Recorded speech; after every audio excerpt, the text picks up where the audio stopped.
Now a CBS News exclusive, a rare glimpse inside the secret world of the mafia. Tonight, an undercover FBI agent is giving his first TV interview explaining how he helped take down the bosses of a top organized crime family by convincing them that he could be trusted. He told his story to our chief investigative correspondent, Armin Katayan. I told him I was going to do it, I'll do it. Only one other undercover agent in history has walked in his shoes, played a role to such perfection as to be offered the mafia's most sacred blessing. I am the second law enforcement officer ever to be proposed for membership into La Cosa Nostra. This is a friend of mine. That means you're a connected guy. The first, immortalized in the movie Donnie Brasco, tells the tale of FBI agent Joe Pistone, who infiltrated the Bonanno crime family back in the mid-1970s.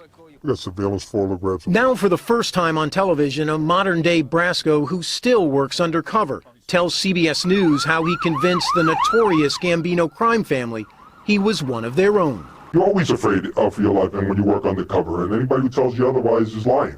I mean, things could turn like this. His riveting story begins as Jack Garcia, a Cuban-born immigrant turned FBI undercover agent with a gift for creating characters. From a drug lord to small-time mobsters over 20 years. So I would come in and say, look, I got a score, I got some television sets. Then he went big game hunting after the Gambinos, posing as Jack Falcone, a Miami wise guy. Jack Falcone was a knockaround guy from Florida who was a jewel thief, he was a hijacker, but he kind of was an individual that was surrounded in Miami by the Cuban culture. It was the spring of 2003 when Jack Falcone, a.k.a. Jackie Boy, caught the eye of Gambino capo Greg DePalma, who controlled loan sharking, gambling, and construction rackets in and around New York. They wanted me because I was an earner. You're not a broken down garbage can. You're a guy who makes money, and that's what the mob is all about. Falcone eventually earned De Palma's trust by offering an endless supply of stolen goods, like Rolex watches, cigarettes, and televisions, all provided by the FBI. Jack, there has to be a moment when the door opens and you realize, I am in.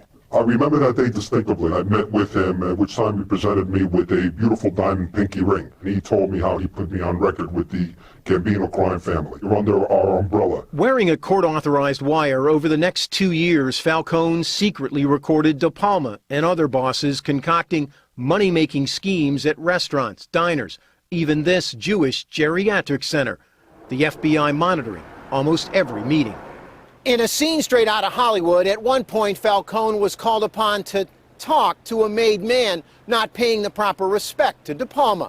The meeting took place in this Bloomingdale's in the houseware section.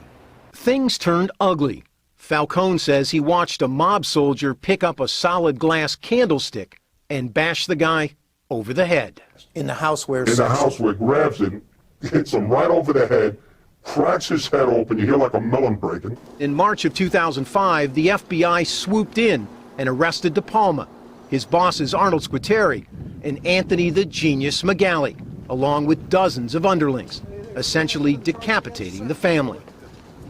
All pleaded guilty except De Palma, who insisted on going to trial, where before his eyes, his Jackie Boy turned into FBI agent Jack Garcia, putting De Palma behind bars for 12 years. Describe the look on De Palma's face as he's staring at you when you're up on that witness stand. It was like if he could just get his hands around my neck. Are you worried that Greg De Palma wants to put you in the ground? What the Bureau did, and this is what's was great, is they went out and they spoke to all the heads of all the 5 families, and they told them that if anything is to happen to Jack Falcone, the reign of terror will fall upon them. Even if the mob chose to ignore the threat and challenge the FBI, this agent has now assumed another identity in a whole other underworld. Armin Katayan, CBS News, somewhere in Connecticut.